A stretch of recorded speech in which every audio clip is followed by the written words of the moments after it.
FDA employees say the agency's generative AI hallucinates entire studies.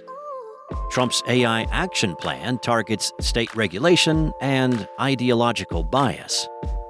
And Uber will help pair women riders with women drivers in the U.S. It's Thursday, July 24th, and here's a quick look at tech in the news this morning from Engadget.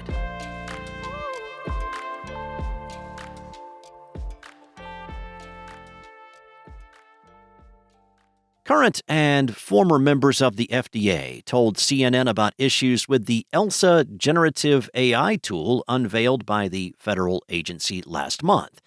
3 employees said that in practice, ELSA has hallucinated non-existent studies or misrepresented real research. One source told the publication, "Anything that you do not have time to double-check is unreliable. It hallucinates confidently," which is not exactly ideal for a tool that is supposed to be speeding up the clinical review process and aiding with making efficient, informed decisions to benefit patients. Leadership at the FDA appeared unfazed by the potential problems posed by ELSA. FDA Commissioner Marty Makary told CNN, "I have not heard those specific concerns." He also emphasized that using ELSA and participating in the training to use it are currently voluntary at the agency. The CNN investigation highlighting these flaws with the FDA's artificial intelligence arrived on the same day as the White House introduced an AI action plan, which we'll talk about in just a second. The program presented AI development as a technological arms race that the U.S. should win at all costs, and it laid out plans to remove red tape and onerous regulation in the sector. Considering the impact on public health, the ability of tools like ELSA to provide genuine benefits to both the FDA and to U.S. patients looks increasingly doubtful. So, at the start of the year, President Trump announced his AI action plan, an initiative he said would eventually enact policy that would enhance America's position as an AI powerhouse. Now, after months of consultation with industry players like Google and OpenAI, the administration has finally shared the specific actions it plans to take. Notably, the framework seeks to limit state regulation of AI companies by instructing the Office of Science and Technology Policy and other federal agencies to consider a state's existing AI laws before awarding AI-related funding. The document says the federal government should not allow AI-related federal funding to be directed to those states with burdensome AI regulations that waste these funds.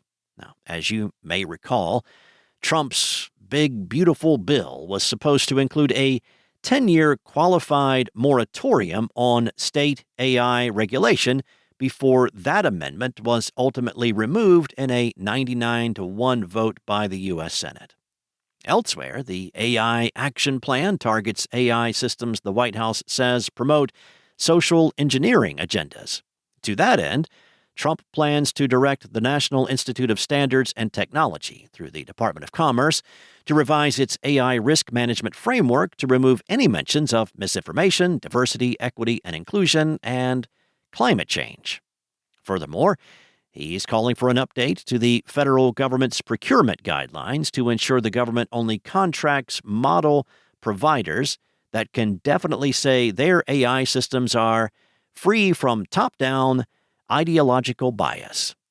Just how companies like OpenAI, Google, and others are expected to do that is unclear from the document. Uber has announced that Women Preferences, a feature which will allow women riders to be matched exclusively with women drivers and vice versa, is being tested in the U.S.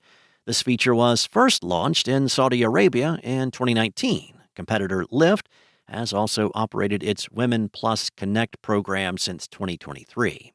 In the next few weeks, Women Preferences pilots will begin in Los Angeles, San Francisco, and Detroit.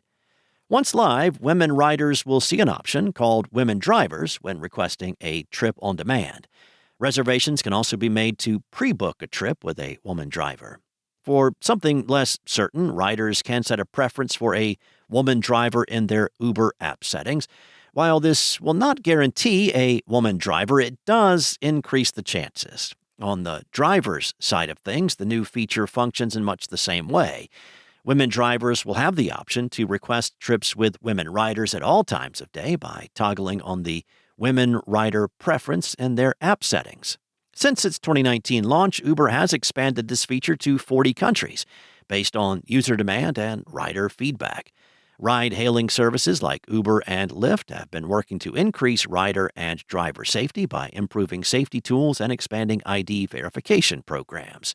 It is notable that while Lyft's Women Plus Connect program acknowledges that the program includes non-binary drivers and riders, Uber's Women Preferences does not. Much of this was in response to lawsuits and alarming reports of sexual assault and violence during rides. Thanks for listening. There's more to these stories and more tech news at Engadget.com. This episode featured journalism from Anna Washenko, Igor Bonifacek, and Andre Revilla, and was voiced and produced from the sound studios of Spoken Layer. Enjoy your day. I'll be back tomorrow with more tech news from Engadget.